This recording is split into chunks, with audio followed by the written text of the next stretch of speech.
The emergency room doors burst open at 3:47 in the morning, and Katie Morrison looked up from her paperwork. She had been working at St. Catherine Medical Center for 7 years now, and she knew that sound meant trouble. 2 paramedics rushed through with a gurney, and Katie could see the fear in their eyes before they even spoke. Behind them came another team with a second gurney, and Katie felt her stomach drop because 2 emergency cases at once was never good news. The head paramedic shouted over the noise of the machines and the rushing feet. Premature twins born at 28 weeks, and both babies were in critical condition. They needed blood transfusions immediately, and the hospital needed to find donors fast. Katie grabbed her tablet and started pulling up the blood bank records while the medical team rushed the tiny infants into the intensive care unit. She could hear the mothers crying, somewhere behind the chaos, and a man's voice, trying to comfort her but failing because his own voice was breaking with fear. Katie ran to the blood bank and started checking the inventory with shaking hands. The babies needed a rare blood type, and she scrolled through the records faster and faster. Her heart sank when she reached the end of the list because there were only 2 units available, and the twins needed at least 6 units to have any chance of survival. The blood bank technician looked at her with wide eyes and asked what they should do, and Katie told him to call every hospital in the region to see if anyone had more units available. She ran back to the intensive care unit where the medical team was working on the babies. The lead doctor looked exhausted and stressed, and he told Katie that they had maybe an hour before the situation became irreversible. One of the babies was slightly stronger than the other, but both were fading fast. Katie asked about the parents, and the doctor told her that the father was Vincent Harper, and Katie felt her breath catch in her throat. Everyone in the country knew that name because Vincent Harper was one of the richest technology entrepreneurs in the world, but right now Vincent Harper was just a terrified father standing outside the intensive care unit with his wife who had just gone through an emergency delivery. Katie could see him through the glass, and his expensive suit was wrinkled, and his perfectly styled hair was a mess, and his hands were pressed against the window like he could reach through and save his children by sheer force of will. His wife was in a wheelchair beside him, and she was pale and weak, but her eyes never left those 2 tiny forms in the incubators. Katie went back to the nurse's station and called the blood bank again. The technician told her that he had called 12 hospitals, and none of them had the right blood type available. Some hospitals had it, but their supplies were reserved for their own emergencies, and they could not release it. Katie felt panic rising in her chest because she had seen babies die before, and it never got easier. And these 2 little lives were slipping away while she stood there helpless. Then she remembered something from her own medical file. 3 years ago, she had donated blood for a patient, and the blood bank had told her she had a rare type. She had not thought much about it at the time because she was healthy and young, and donating blood was just something nurses did. But now she pulled up her own records on the computer, and her hands were shaking so hard she could barely type. When the screen loaded, she stared at the blood type listed there and felt her heart start to pound. She had the same blood type as the twins. Katie stood up so fast her chair rolled backward and hit the wall. She ran to the intensive care unit and told the lead doctor, and he looked at her with surprise and then hope and then concern. He asked if she was sure, and Katie said yes, and she was already rolling up her sleeve. The doctor hesitated and told her that hospital protocol did not allow staff to donate blood while on duty because of liability issues and safety concerns. Katie looked through the glass at Vincent Harper and his wife, and then at the 2 tiny babies fighting for their lives. She told the doctor that she did not care about protocol, and those babies needed blood right now, and she was the only donor available. The doctor shook his head and said he could get fired for allowing it, and Katie could get fired too. Katie felt anger rising in her chest, and she told him that 2 babies were about to die, and they were arguing about paperwork and permission slips. Vincent Harper must have heard the argument because suddenly he was standing beside them. His eyes were red and his voice was hoarse, and he asked what the problem was. The doctor explained the situation, and Vincent looked at Katie with an expression she would never forget. It was gratitude and desperation and hope all mixed together. He told the doctor that he would sign whatever paperwork was needed, and he would take full legal responsibility, and his lawyers would handle everything. But please just let this nurse save his children. 20 minutes later, Katie was sitting in the donation room with a needle in her arm. The blood flowed into the bag slowly and steadily, and she watched it fill up while her head started to feel light. The nurses monitoring her kept asking if she was okay, And Katie kept saying yes, even though her arm ached and her vision was starting to blur at the edges. When the first bag was full, they took it immediately to the intensive care unit and started the transfusion on the weaker twin. Katie waited 15 minutes and then insisted on donating again. The nurses protested and said it was too soon, and she needed to rest and eat something first. But Katie had done the math in her head, and 2 units would not be enough for both babies. She needed to give more. The nurses looked at each other with worried expressions, but they prepared another bag because they knew she was right. The babies needed more blood, and there was no other source. The second donation was harder. Katie felt dizzy and nauseous, and her skin was cold and clammy. The room seemed to tilt and spin, and she had to close her eyes and focus on breathing. The nurses brought her juice and crackers, but she could barely swallow. All she could think about was those 2 tiny babies and whether they would survive. When the second bag was full, they took it away, and one of the nurses insisted that Katie lie down on the bed and not try to move. She must have dozed off because when she opened her eyes again, it was dawn and pale light was coming through the window. Her supervisor was standing beside the bed with a clipboard and a stern expression. Katie tried to sit up, but the room spun and she fell back against the pillow. Her supervisor told her that the twins were stable and the transfusions had worked and both babies were going to survive. Katie felt tears rolling down her cheeks and she did not even try to stop them. Then her supervisor told her that she needed to come to the administrative office as soon as she could walk. Katie asked why, and her supervisor looked uncomfortable and said that there would be a meeting about what happened last night. Katie felt a cold dread settle in her stomach, but she was too exhausted to argue. She closed her eyes and let herself drift back to sleep while nurses checked her vital signs and brought her more juice.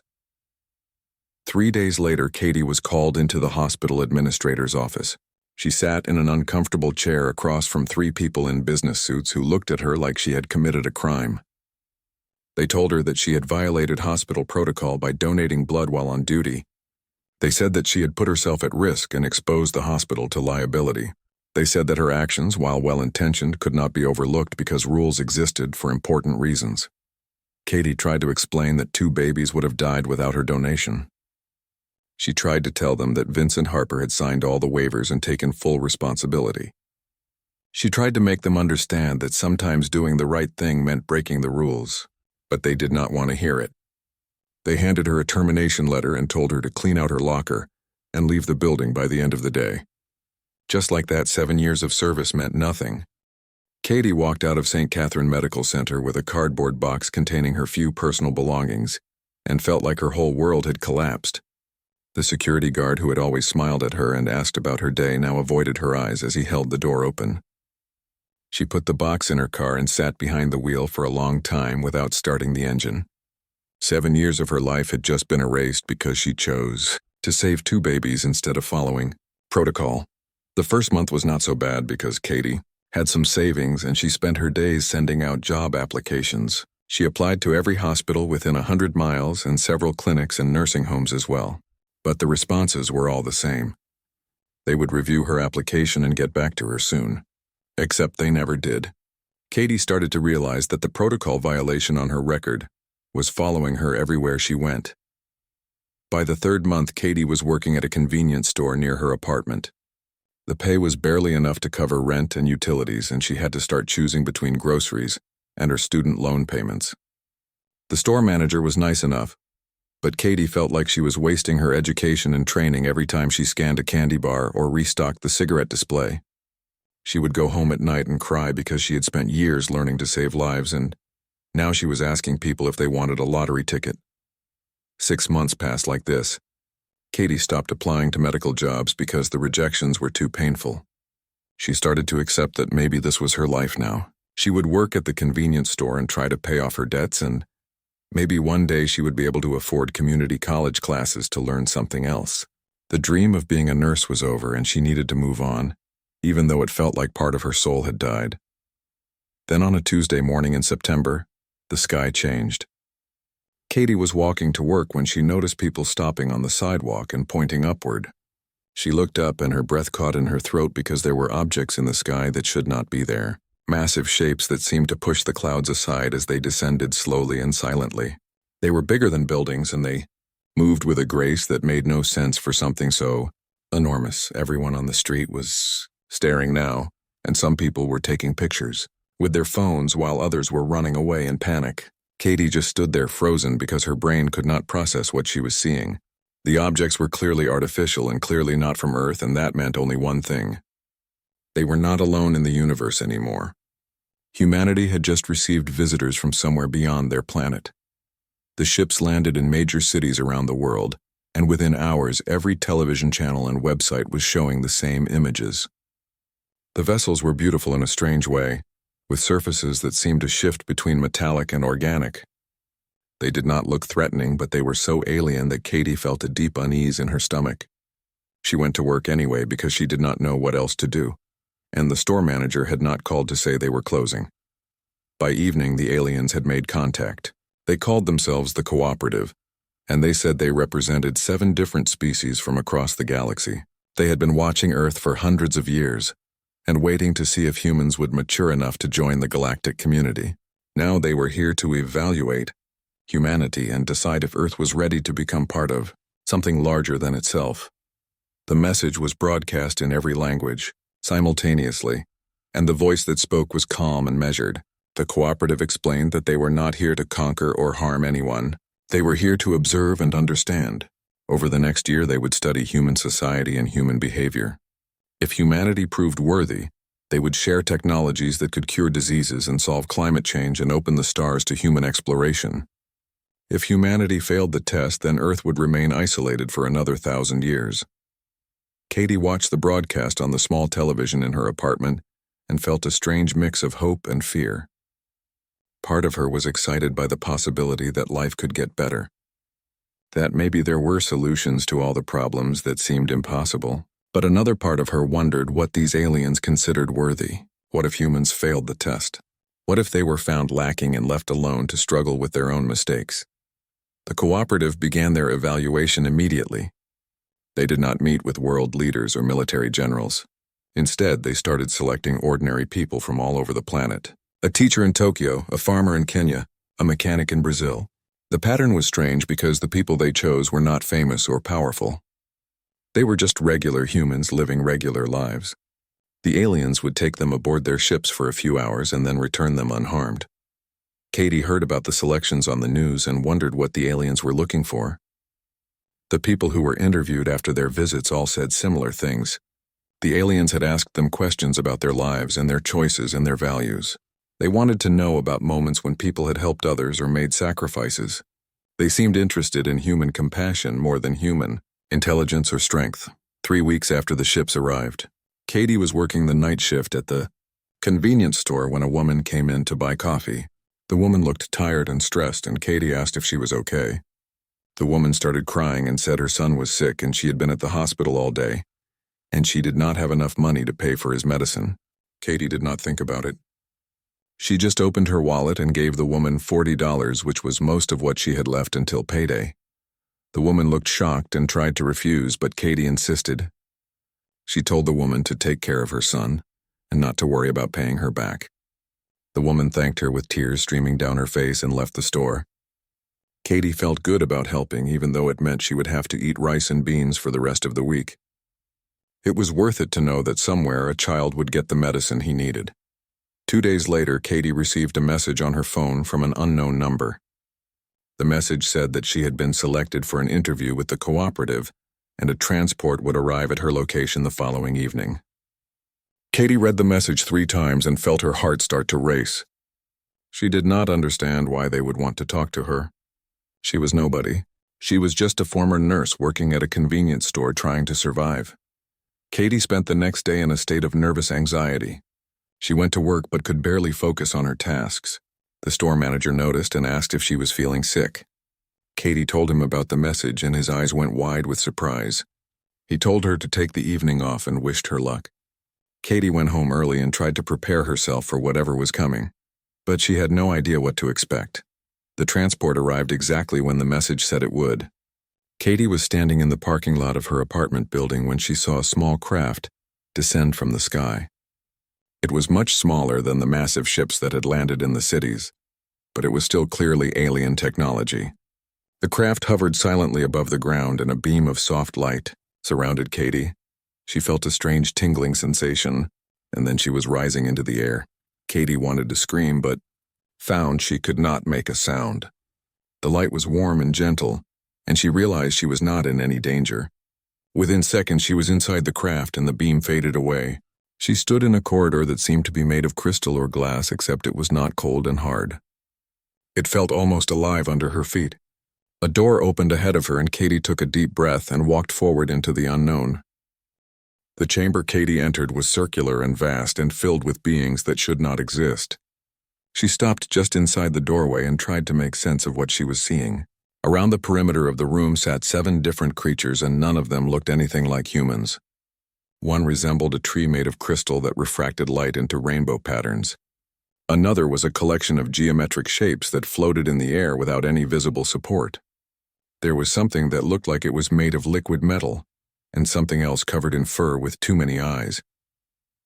At the center of the circle stood a being that looked almost human, but not quite. He was tall and slender, with skin that seemed normal except for patterns of silver that flowed across it like water. His eyes were larger than human eyes and a deeper blue than Katie had ever seen. He turned to look at her and smiled in a way that seemed genuine, and Katie felt some of her fear fade away. Whatever these beings were, they did not seem hostile. The human-like being stepped forward and gestured for Katie to come closer. His voice when he spoke was gentle and musical, and somehow Katie understood him perfectly, even though she was certain he was not speaking English.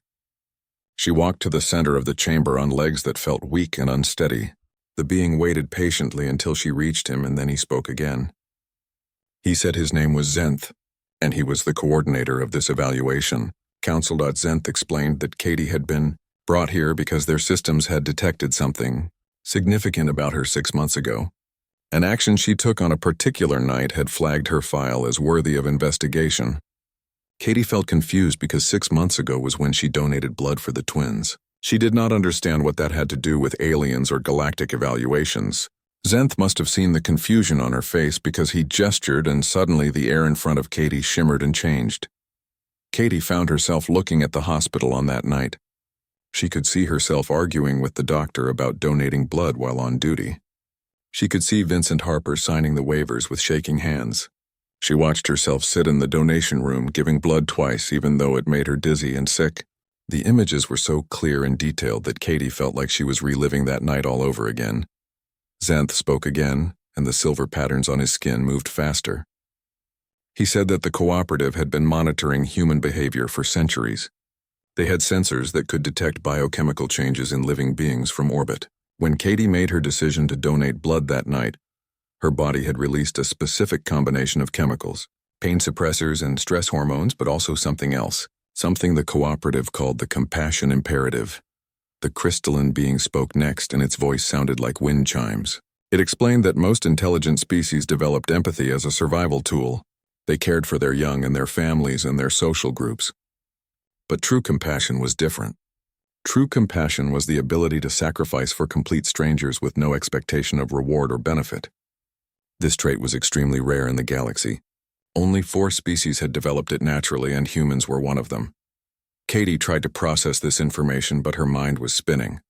She asked why this mattered and why they cared about human compassion. The geometric being answered in a voice that sounded like overlapping harmonics. It said that the galaxy was vast and old and full of conflicts. Species competed for resources and territory. Philosophical differences led to wars that lasted centuries. The cooperative needed mediators who could understand multiple perspectives and find solutions beyond pure logic or self-interest. Zenth took over the explanation again. He said that species with the compassion imperative made the best mediators. They could feel the suffering of others even when those others were completely alien. They could imagine solutions that benefited everyone instead of just one side. Humans had this ability, but they also had a problem. Human society often punished those who demonstrated compassion most clearly. Katie herself was proof of this contradiction. Katie felt anger rising in her chest. She said that she did not regret what she did, and she would make the same choice again. Saving those babies was more important than keeping her job. Zenth nodded, and the silver patterns on his skin slowed into a gentle flow. He said that this was exactly why Katie had been selected. She understood that rules and systems were not more important than individual lives. She could make moral judgments that transcended institutional authority. The being covered in fur with multiple eyes spoke for the first time. Its voice was deep and rumbling. It said that Katie's file showed 43 documented instances of personal sacrifice for others. Small acts like giving money to strangers or staying late to help coworkers or volunteering at shelters on her days off. Individually, these acts seemed insignificant, but together they painted a picture of someone who consistently chose compassion over personal comfort. Katie felt embarrassed because she had never thought of her actions as special. She just did what felt right in the moment. But Zenth told her that this was what made it meaningful. She did not help people because she wanted recognition or reward. She helped because she genuinely cared about reducing suffering. This was the essence of the compassion imperative, and it was exactly what the galaxy needed. The liquid metal being shifted and reformed as it spoke. Its voice sounded like bells. It asked Katie a question. If she could choose between saving one human child or one alien child from a species she had never seen before, which would she choose? Katie thought about it carefully because she knew this was some kind of test. Finally, she said that she would try to save both, but if she could only save one, she would save whichever child was in more immediate danger regardless of what species they were. The council members looked at each other, and Katie could sense some kind of silent communication happening between them. Then Zenth turned back to her and said that her answer was exactly what they hoped to hear. Most humans would have saved the human child. Some would have refused to answer. But Katie had demonstrated that she valued life itself more than tribal loyalty. This was a trait that could change the galaxy. Zenth explained that the cooperative was offering Katie a choice. She could return to Earth and resume her life as it was, or she could join a new training program that was being established on the moon. The program would teach humans with the compassion imperative to become mediators and guides for the galactic community. Katie would be learning to resolve conflicts between alien species and helping them find peaceful solutions to their disputes.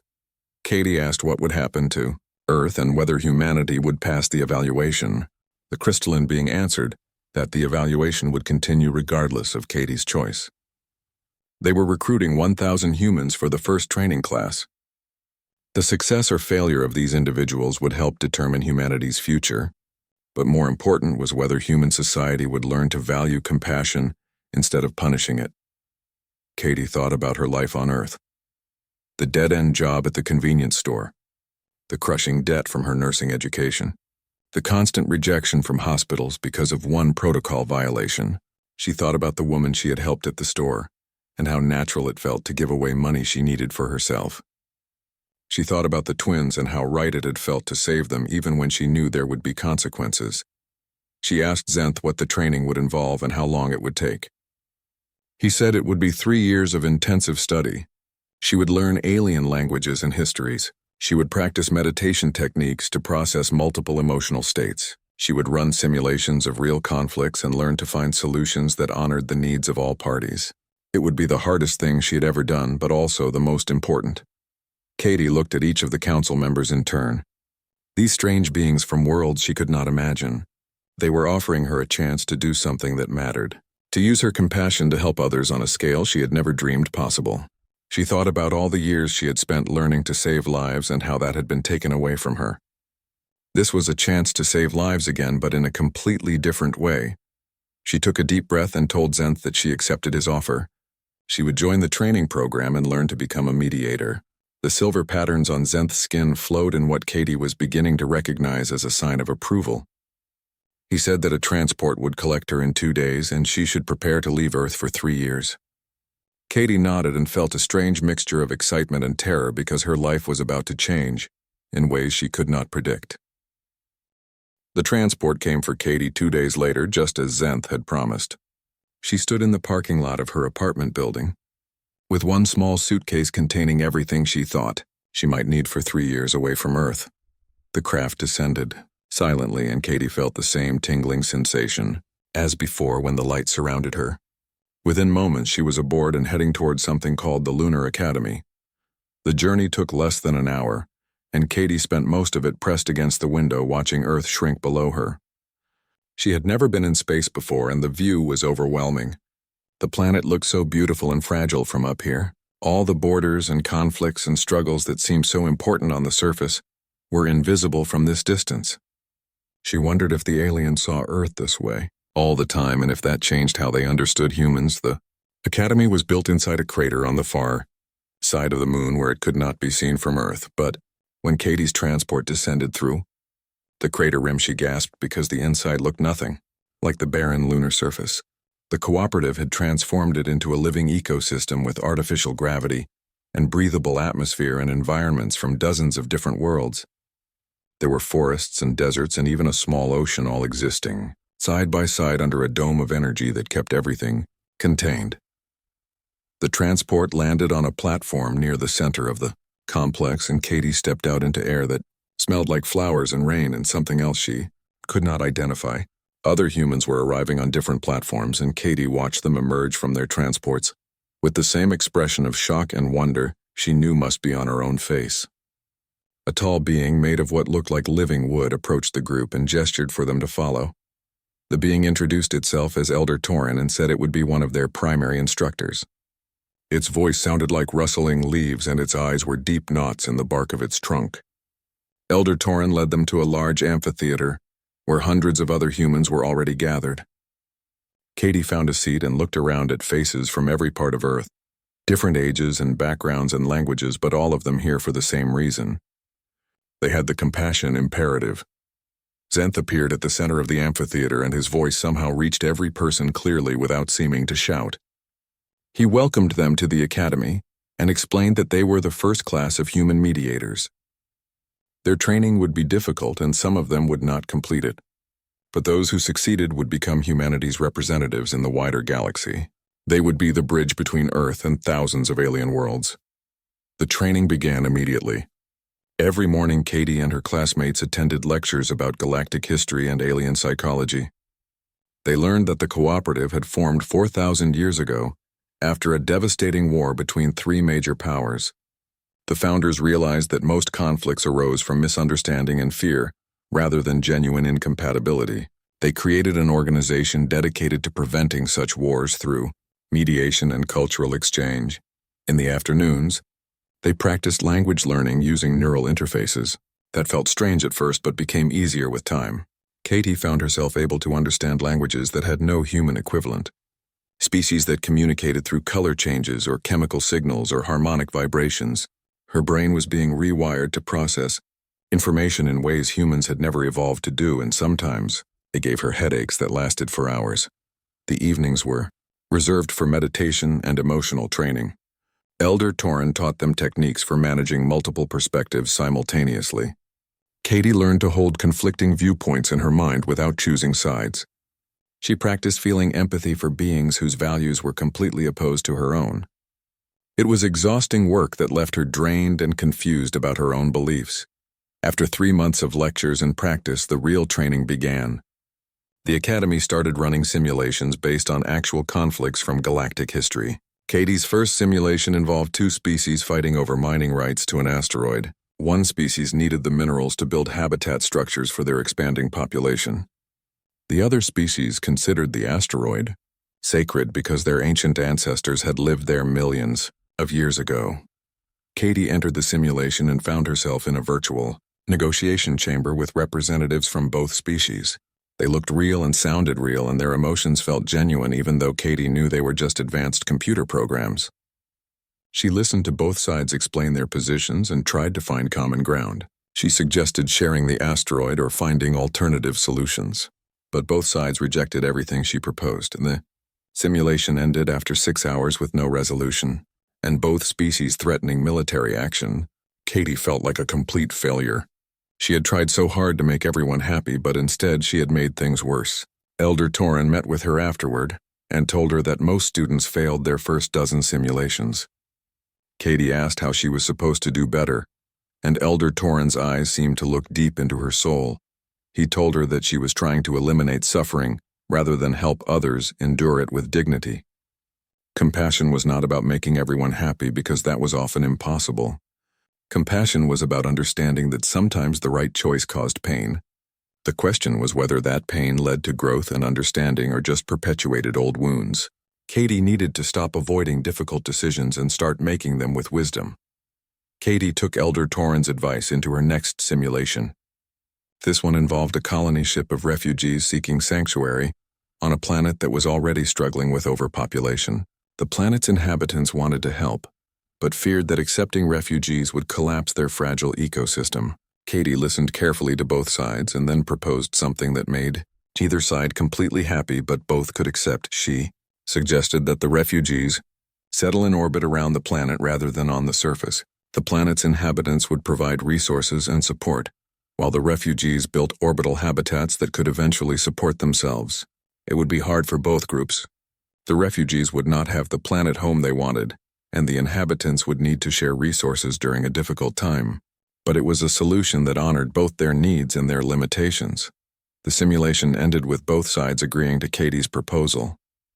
She felt a rush of success but also a strange sadness because she knew that in the real version of this conflict, thousands of beings had died before a similar solution was found. Elder Torin told her that she was beginning to understand what mediation really meant. It was not about winning or losing. It was about finding the path that caused the least suffering while still moving forward. The months passed and Katie completed more simulations. Some she solved quickly and others took weeks of careful negotiation. She learned to recognize patterns in conflicts and understand the deeper fears that drove them. She learned that most beings wanted the same basic things regardless of what they looked like or where they came from: safety for their families, respect for their values, hope for their future. These universal needs became the foundation of her mediation work. Katie made friends among her fellow trainees. A firefighter named Carlos from Brazil, who had saved 17 people from a burning building. A teacher named Yuki from Japan who had given up her career to care for students whose families could not afford food. A Marine named Dennis from America, who had lost both legs throwing himself on a grenade to save his squad. They all had stories of sacrifice, and they all struggled with the same questions about how to help others without losing themselves. In the second year of training, the academy introduced them to actual aliens from the cooperative. Katie met beings from worlds she had never imagined. Some were kind and patient. Others were difficult and hostile. She learned that having the compassion imperative did not mean everyone would like her or trust her. Some species viewed human compassion as weakness or manipulation. Katie had to prove herself over and over again. The hardest part was learning when to step back. Elder Torin taught Katie that not every conflict needed mediation, and not every problem had a solution she could provide. Sometimes the most compassionate thing was to let beings work through their own struggles without interference. This went against every instinct Katie had developed as a nurse, where action and intervention were always the answer. Learning to do nothing was its own form of wisdom. By the end of the second year, Katie felt like a completely different person from the nurse who had donated blood in a hospital 6 months before the aliens arrived. She could speak 7 alien languages fluently. She could process emotional states that had no human equivalent. She could see conflicts from multiple perspectives simultaneously and find solutions that transcended simple compromise. She was becoming what the cooperative needed her to be, but she worried about losing touch with who she used to be. Katie worked at the recruitment office for 6 months before receiving her next major assignment. She had interviewed over 200 candidates and selected 40 for the upcoming training class. Vincent and his children were among those accepted, and Katie had watched them leave for the moon with a mixture of pride and concern. They had strong compassion markers, but they also came from privilege, which sometimes made it harder to understand suffering that came from systemic inequality rather than individual tragedy. The new assignment came from Zenth himself. A conflict had emerged between 3 species that shared a strategic region of space. The situation was complicated because all 3 species had legitimate historical claims to the territory, and all 3 needed access to the resources there. 2 previous mediators had tried and failed to resolve the dispute. Now the cooperative was sending Katie, because her success with the Thar solitary case suggested she could handle complex multi-party negotiations. Katie traveled to the disputed region aboard a cooperative transport.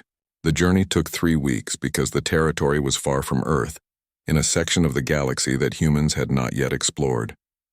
During the trip, Katie studied everything she could find about the 3 species. The Varani were aquatic beings who lived in vast underwater cities. The Draken were reptilian warriors with a rigid honor code. The Luminae were energy beings who existed as patterns of light and needed certain stellar conditions to survive. The conflict centered on a cluster of 7 star systems that contained habitable ocean worlds, mineral-rich asteroids and stars with the specific radiation frequencies the Lumini needed. Each species claimed the region based on ancient treaties and historical presence. The Varani said their ancestors had settled the ocean worlds first. The Draken said they had conquered the region in a war thousands of years ago. The Lumini said they had existed in the region since before either of the other species evolved. Katie arrived at the neutral station and immediately felt the tension in the air. The 3 delegations were housed in different sections of the station and refused to interact except during official negotiation sessions. Katie spent her first week just listening to each side present their case. The Varani delegation consisted of 3 beings in water-filled containment suits. The Dracon delegation was led by a scarred warrior named General Corvin. The Lumini delegation was a single entity named Radiance, who pulsed with different colors as it spoke. Each presentation took hours, and each side had centuries of documentation to support their claims. Katie took careful notes and asked clarifying questions but did not offer any opinions or suggestions. She needed to understand not just what each side wanted but why they wanted it, and what they feared would happen if they did not get it. By the end of the first week, Katie felt overwhelmed by the complexity of the situation and wondered if she had been overconfident in accepting this assignment. She contacted Elder Torin for advice, and he told her something that helped clarify her thinking. He said that in conflicts with multiple legitimate claims, the solution rarely came from deciding who was right. Instead, the solution came from helping all parties imagine a future where their needs were met in ways they had not previously considered. Katie needed to stop thinking about the past and start thinking about what was possible going forward. Katie called all 3 delegations together and asked them to set aside their historical arguments for a moment. She wanted each side to describe their ideal future without reference to the past. What did they need from this region to thrive as a species? Not what they deserved or what was rightfully theirs, but what they actually needed to survive and prosper. The question caught everyone off guard because they had spent so long arguing about history that they had stopped thinking about the future. The Varani spoke first. They needed access to at least 3 of the ocean worlds to expand their growing population. Their homeworld was becoming overcrowded and they faced a demographic crisis within 2 generations. The Draken admitted they did not actually need the ocean worlds at all. Their interest was in the asteroid fields, which contained rare metals essential for their industrial base. The Lumini said they needed consistent access to the stars but did not require exclusive control of any of the planets or asteroids. Katie saw the outline of a solution beginning to form. The 3 species did not actually need the same things. They had been so focused on fighting for control of the entire region that they had not noticed their interests only partially overlapped. But there were still complications. The Draken claimed honor demanded they control the region because their ancestors had won it in battle. The Varani insisted their historical presence gave them moral authority. The Lumini felt entitled to the region because they had existed there longest. Katie spent the next 3 weeks in separate sessions with each delegation, exploring what honor and history and precedence really meant to them. She discovered that the Draken valued honor, but they valued it even more when it was earned through protection rather than conquest. The Varani cared about historical presence, but they cared more about ensuring their children had a future. The Lumini valued their ancient claim, but they also valued harmony and balance in the universe. She proposed a framework that gave each species what they actually needed, while honoring what they valued. The Varani would receive settlement rights to 4 ocean worlds. The Dracon would receive exclusive mining rights to the asteroid fields. The Lumini would have unrestricted access to all 7 stars.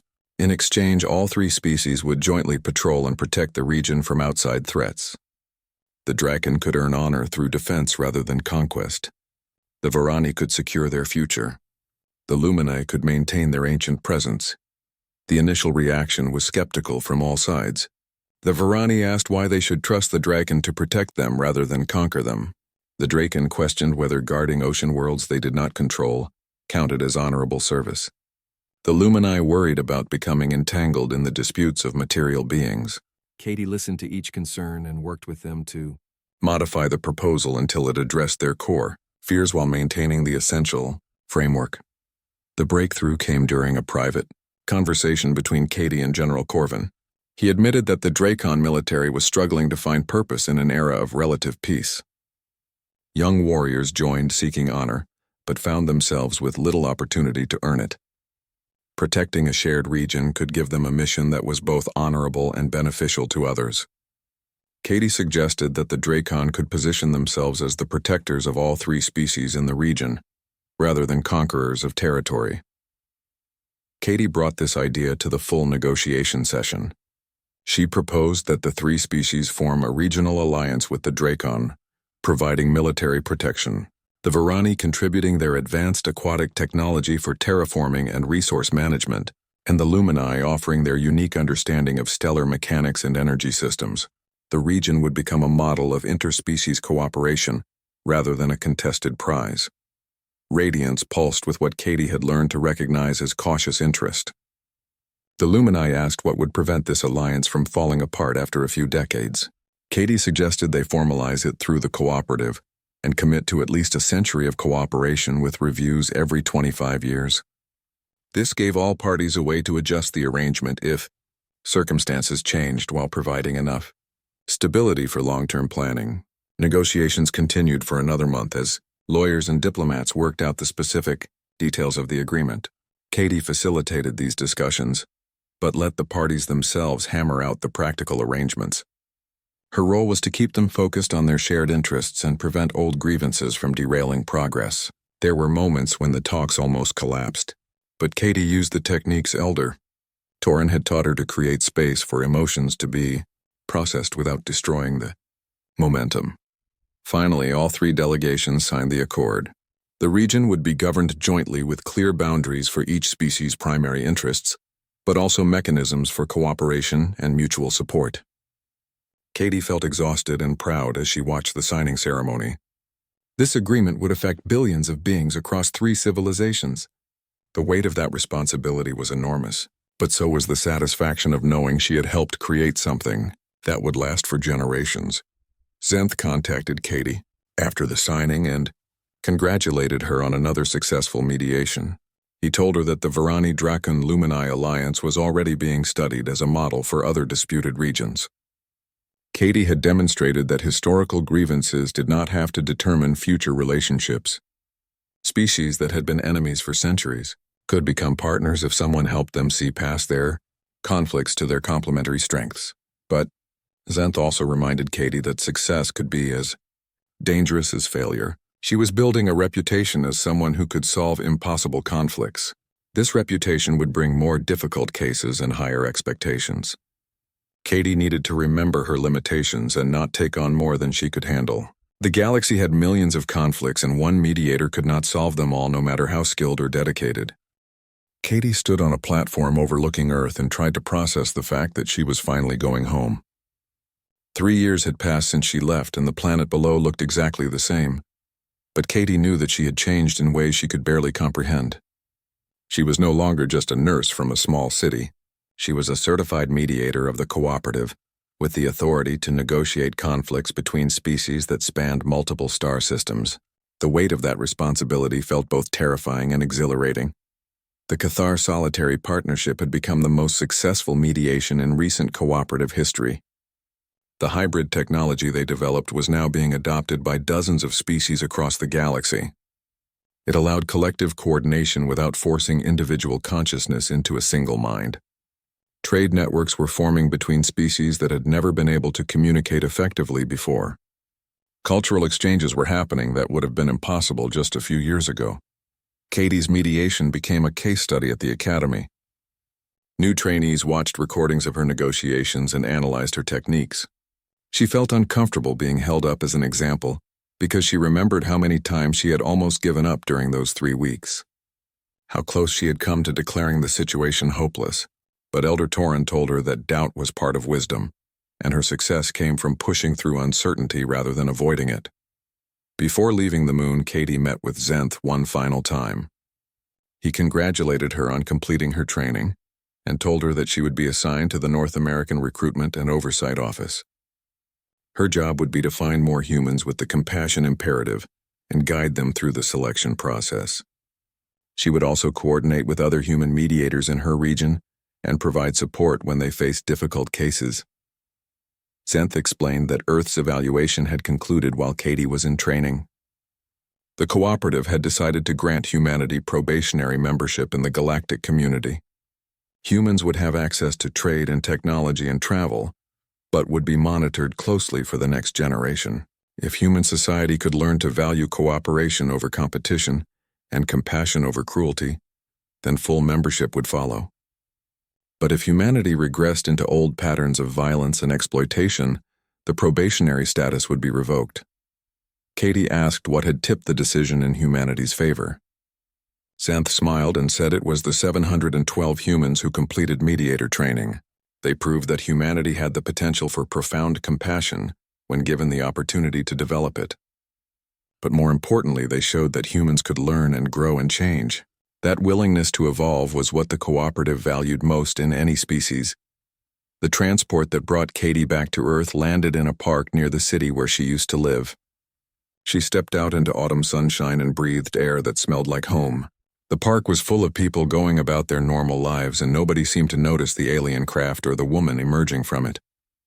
Katie realized that alien ships were probably common enough now that they no longer drew crowds. Humanity was adapting to its new reality faster than anyone expected. Katie's new office was located in a building downtown that had been constructed using a mix of human and cooperative technology. The structure looked normal from the outside, but inside the materials were self-repairing, and the environmental systems could adjust to accommodate any species. Katie walked through the halls and found her office on the 3rd floor with her name on the door. Katie Morrison, Regional Coordinator for Human Mediator Development. She spent her first day setting up her workspace and reviewing files on potential candidates for the next training class. The cooperative's monitoring systems had flagged thousands of humans with strong compassion imperative markers. Teachers who worked in underfunded schools, doctors who volunteered in disaster zones, social workers who spent their own money helping clients, ordinary people doing extraordinary things without recognition or reward. Katie's job was to interview these candidates and determine who was ready for mediator training. Not everyone who helped others would make a good mediator. Some people were motivated by guilt or obligation rather than genuine compassion. Others were too attached to specific outcomes and would struggle with the flexibility that mediation required. Katie needed to find those rare individuals who could sacrifice their own needs while maintaining healthy boundaries. On her 3rd day back, Katie received an unexpected visitor. Her assistant told her that someone named Vincent Harper was requesting a meeting. Katie felt her heart skip because she had not heard that name in over 3 years. She told her assistant to send him in and tried to prepare herself for whatever this conversation would bring. When the door opened, Vincent Harper walked in looking older and more weathered, but with the same intensity in his eyes. He was not alone. 2 young adults followed him into the office, and Katie recognized them immediately, even though she had only seen them as tiny infants in incubators. The twins. They were healthy and strong and alive. Vincent introduced them as Sophie and Nathan, and they shook Katie's hand with genuine warmth. Sophie had her father's dark hair and sharp intelligence. Nathan had a gentler presence and kind eyes that reminded Katie of his mother. Vincent sat down heavily and looked at Katie with an expression that held equal parts gratitude and regret. He told her that he had tried to find her after the hospital fired her. His lawyers had attempted to get her reinstated, and when that failed, they tried to help her find new employment. But Katie had disappeared so completely that even his resources could not locate her. Now he understood why. She had been on the moon learning to save lives on a galactic scale. Katie told him that everything had worked out for the best. If she had kept her nursing job, she never would have been available when the cooperative came looking for mediators. Her termination had hurt deeply at the time, but in retrospect it had freed her to become something more than she ever imagined possible. Sometimes what looked like tragedy in the moment was actually opportunity in disguise.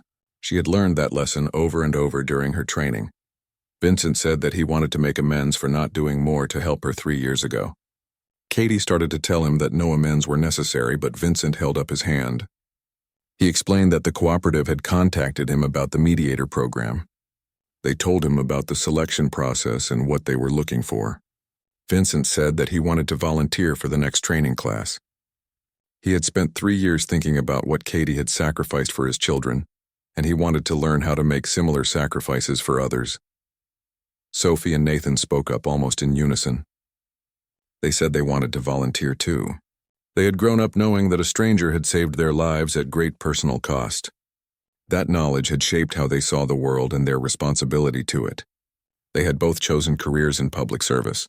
Sophie was studying environmental engineering to help solve climate problems. Nathan was training to be a paramedic. But they wanted to do more. They wanted to help on the scale that Katie was helping. Katie felt tears forming and did not try to stop them. She explained that the training was brutal, and many people did not complete it. They would be away from Earth for 3 years with minimal contact with family. They would be pushed to their psychological and emotional limits. But if they succeeded, they would become part of something that was changing the galaxy. They would learn to see conflicts not as win-lose situations, but as opportunities for creative collaboration. Vincent and his children listened intently, and when Katie finished, they looked at each other and nodded. Vincent said they understood the risks and the challenges. They had talked about this as a family, and they all agreed it was what they wanted to do. Katie pulled up her database and started the preliminary evaluation process. She asked them questions about their motivations and their values. She watched their responses carefully, looking for signs of genuine compassion rather than just gratitude or obligation. After 2 hours of questioning, Katie sat back and looked at the 3 people sitting across from her. Vincent Harper, the tech mogul who had built an empire on innovation and competition. Sophie Harper, the environmental engineer who wanted to heal the planet. Nathan Harper, the paramedic who wanted to save lives one person at a time. They were all strong candidates, but they would each face different challenges in the training program. Katie told them that she would forward their applications to the academy and they should expect a response within 2 weeks. If accepted, they would begin training in 3 months. Vincent thanked her and stood to leave, but then he paused and looked at Katie with an expression she had seen on many faces during her mediations.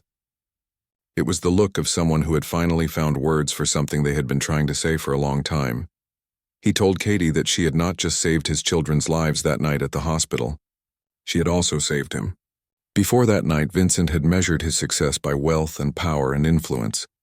But watching Katie sacrifice her career for 2 babies she did not know had shown him a different way to measure what mattered. He had spent the last 3 years trying to use his resources to help others, rather than just accumulate more. 5 years after returning to Earth, Katie sat in her office looking at reports from human mediators working across the galaxy. The program had grown beyond anything she had imagined. 3,000 humans had now completed training, and they were stationed on hundreds of worlds.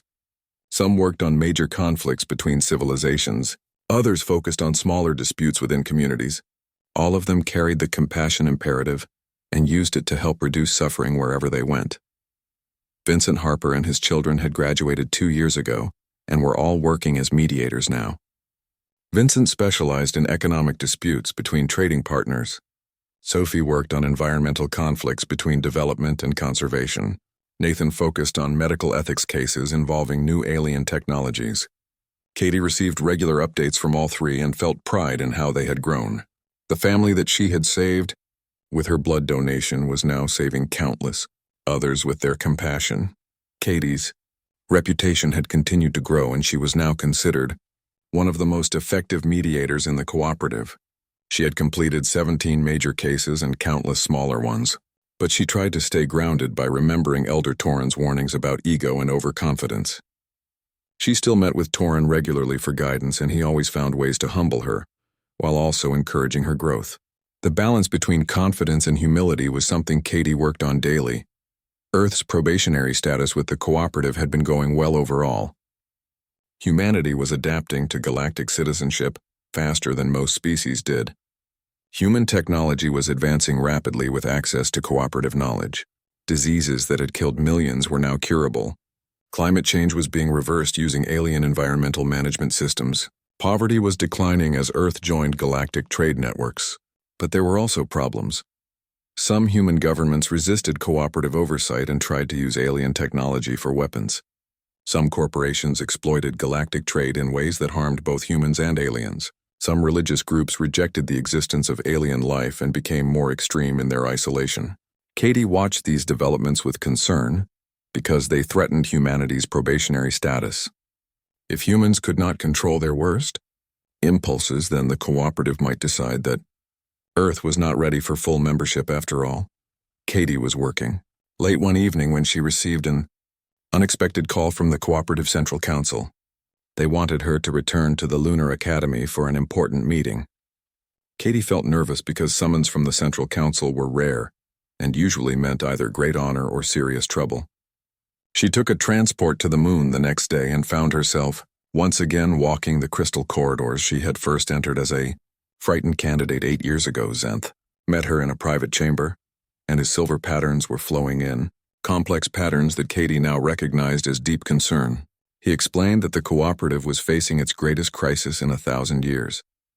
A group of aggressive species from beyond the explored galaxy had made contact and were demanding access to cooperative space. These species valued conquest and expansion and had no interest in peaceful cooperation. They saw compassion as weakness and mediation as cowardice. The cooperative had always managed to expand peacefully by converting aggressive species through patient diplomacy and cultural exchange. But these new species seemed immune to such efforts. They had their own vast empire and their own philosophies, and they saw the cooperative as an obstacle to be removed rather than an organization to join. War seemed inevitable, unless someone could find a way to bridge the fundamental philosophical divide between conquest and cooperation. Zenth told Katie that the council wanted her to lead a mediation team to meet with representatives from this aggressive alliance. It would be the most dangerous assignment any mediator had ever undertaken. Previous envoys had been imprisoned or killed, but the council believed that humans might have a unique perspective that could help. Humanity had historically been both aggressive and compassionate, and perhaps could understand both sides of this divide better than species that had only known peace. Katie felt fear grip her chest because this was so much bigger than anything she had handled before. She asked Zenth why he thought she could succeed where others had failed. He said that Katie's greatest strength was her ability to see potential in others, even when they could not see it themselves. She had helped the Kethar and Solitary recognize their complementary strengths. She had helped the Varani and Drakon and Lumini imagine a shared future. Perhaps she could help these aggressive species see that cooperation did not mean surrender. Katie asked for time to think about it, and Zenth gave her 3 days. She spent those days walking the academy grounds and talking to other mediators and meditating on what acceptance would mean. This mission might cost her life. Even if she survived, she might fail, and that failure could lead to a war that killed billions. But refusing would mean giving up without trying, and Katie had never been good at that. She had donated blood when told not to. She had joined the academy when she could have stayed on Earth. She had always chosen to help even when it was dangerous or difficult. On the 3rd day, Katie told Zenth she would accept the assignment. She requested permission to select her own mediation team, and Zenth agreed. Katie immediately thought of Carlos and Yuki and Dennis from her original training class. They had become close friends and excellent mediators. She also requested Vincent Harper, because his business background might help him understand the aggressive species' focus on expansion and conquest. Zenth approved all her choices and gave her 6 months to prepare. Katie spent those 6 months studying everything available about the aggressive alliance. She learned that they consisted of 5 species who had united through conquest rather than cooperation. Their empire spanned 300 worlds and was still growing. They valued strength and hierarchy and saw peaceful species as prey waiting to be dominated. But Katie also noticed something interesting. Their empire had internal conflicts and resentments that they suppressed through force rather than resolved through understanding. Katie developed a strategy based on this observation. Instead of trying to convince the alliance that cooperation was morally superior to conquest, she would show them that cooperation was more effective at achieving lasting power and stability. Their empire was strong but fragile because it was built on fear rather than genuine partnership. The cooperative was stable because member species chose to participate rather than being forced. Katie would argue that true strength came from willing allies rather than conquered subjects. The day came for the mediation team to depart. Katie stood with her team aboard a heavily shielded transport. They were traveling to a neutral location at the edge of explored space, where the aggressive alliance had agreed to meet. The journey would take 3 weeks, and Katie used that time to prepare her team for what they might face. She told them that they might not survive this mission, but that the attempt itself mattered. Sometimes doing the right thing meant accepting terrible risks. When they arrived at the neutral station, Katie felt her training and experience solidify into calm focus. She had learned so much over the past 8 years. How to listen without judgment. How to find common ground in seemingly impossible conflicts. How to help others see possibilities they had never imagined. She had saved 2 babies with her blood, and now she would try to save billions with her compassion and wisdom. Whatever happened next, she knew she had made the right choice in becoming a mediator. The aggressive alliance representatives entered the negotiation chamber, and they looked exactly as dangerous as Katie had expected. Large warriors covered in armor and weapons. Leaders with cold, calculating eyes. Advisors who radiated contempt for weakness. But Katie also saw something else beneath their aggressive postures. Exhaustion from constant warfare. Doubt about whether endless expansion was sustainable. Fear that their empire might collapse from within before any external threat could defeat it. Katie began the mediation not by arguing for peace, but by asking questions about their goals and challenges. What did they want their empire to become in 1,000 years? How did they handle disputes between conquered worlds? What happened when their warriors had no more enemies to fight? The questions caught the alliance representatives off guard because they were used to beings who either submitted immediately or fought back aggressively. Katie was doing neither. The negotiations lasted for 6 weeks, and there were moments when Katie thought they would fail completely. But slowly she began to show the alliance representatives that the cooperative was not weak, but rather had found a different kind of strength. Member species did not rebel because they were not oppressed. Warriors could find honor in protection rather than conquest. Power could come from being trusted rather than feared. The alliance began to see that cooperation was not surrender, but rather a more sophisticated form of strength. The mediation did not result in the aggressive alliance joining the cooperative. They were not ready for that fundamental change, but Katie achieved something almost as important. She negotiated a non-aggression treaty with clear boundaries between cooperative space and alliance territory. The 3rd year of training focused on real-world application. Katie and her classmates were assigned to shadow experienced mediators from other species. Katie was paired with a being named Lyra, who belonged to a species that looked like floating ribbons of light. Lyra had been mediating conflicts for 300 years and had seen things that made human wars look like playground disputes. She took Katie to observe negotiations across 5 different star systems. The first conflict they observed involved 2 neighboring planets that had been trading partners for centuries. One planet had developed a new technology that made the other planet's main export worthless. The relationship had collapsed into bitter accusations and threats. Lyra did not try to fix the technology problem. Instead, she helped both planets see that their conflict was really about feeling betrayed and undervalued. Once they understood the emotional core of their dispute, they found practical solutions on their own. Katie watched and learned. She saw that Lyra never imposed solutions. She asked questions and reflected back what she heard and created space for the parties to discover their own answers. Sometimes this took days or weeks of patient listening. Sometimes it meant sitting in silence while beings processed their emotions.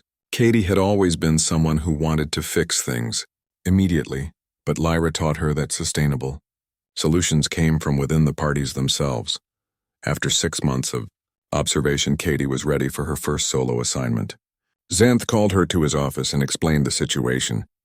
2 species called the Cathar and the Solitary were in conflict over mining rights to a moon. The moon contained a rare element that both species needed for survival technologies. Previous mediators had tried and failed to resolve the dispute, and now both sides were preparing for war.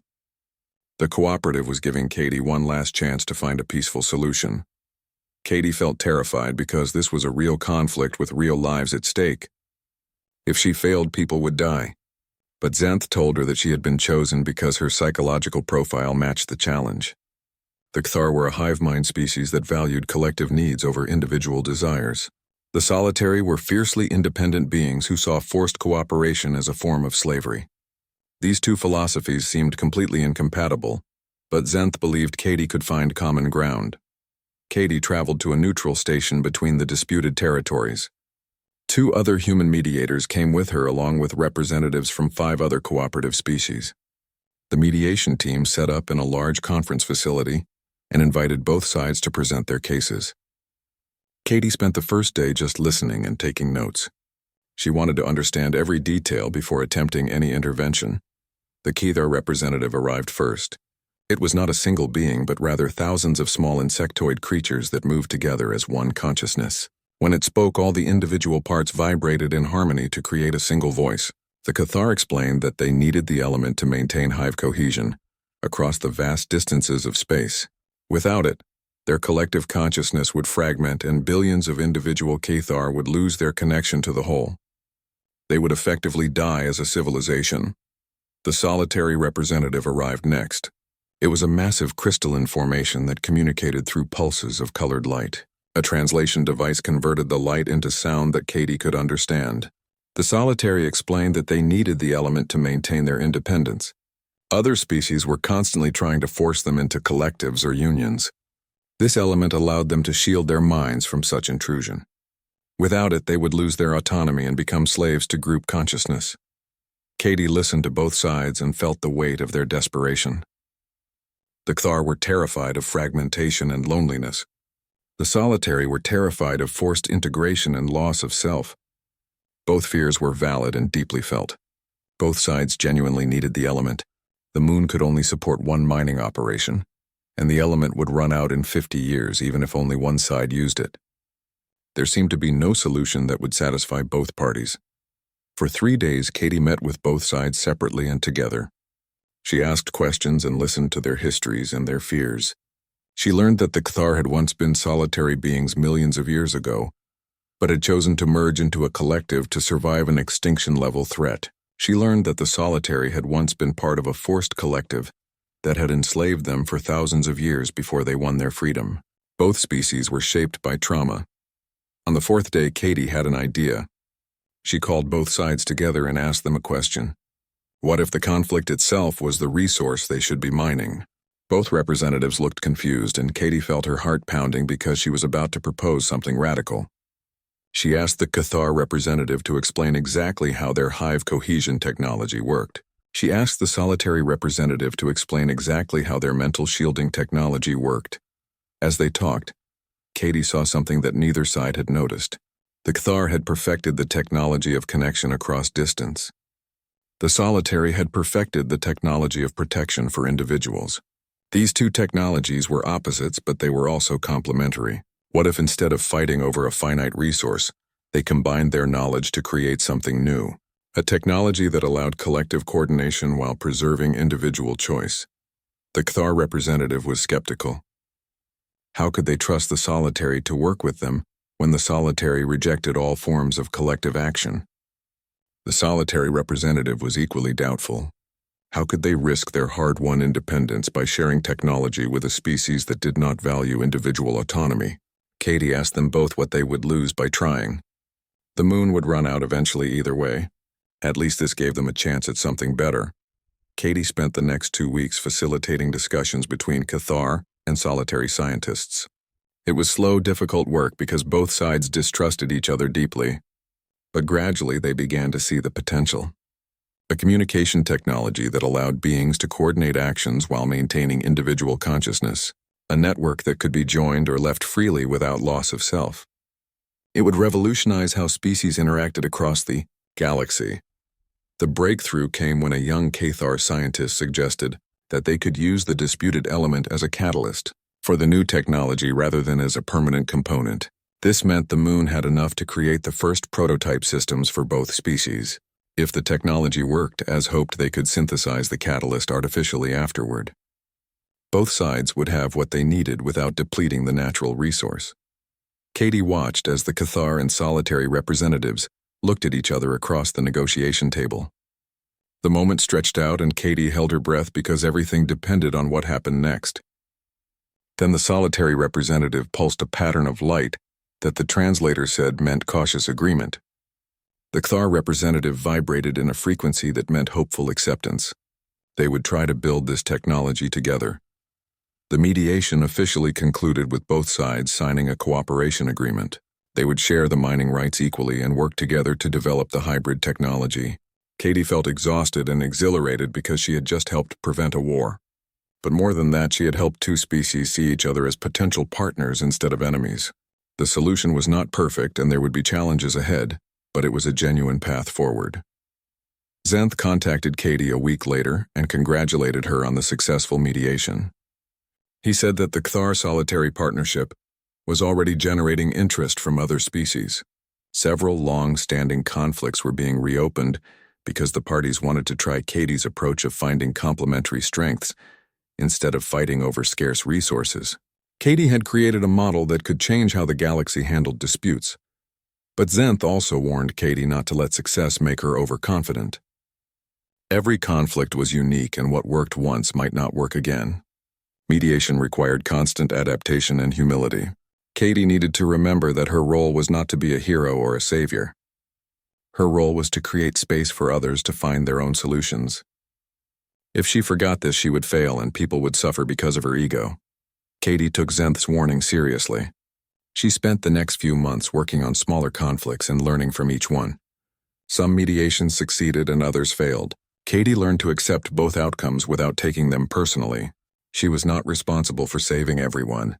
She was only responsible for doing her best to understand and facilitate. The rest was up to the beings involved in the conflict.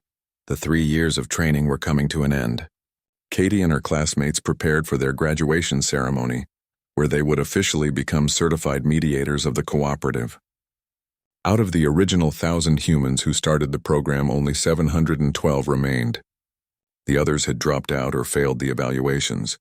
But those who made it through had been transformed by the experience into something new. They were humanity's bridge to the stars,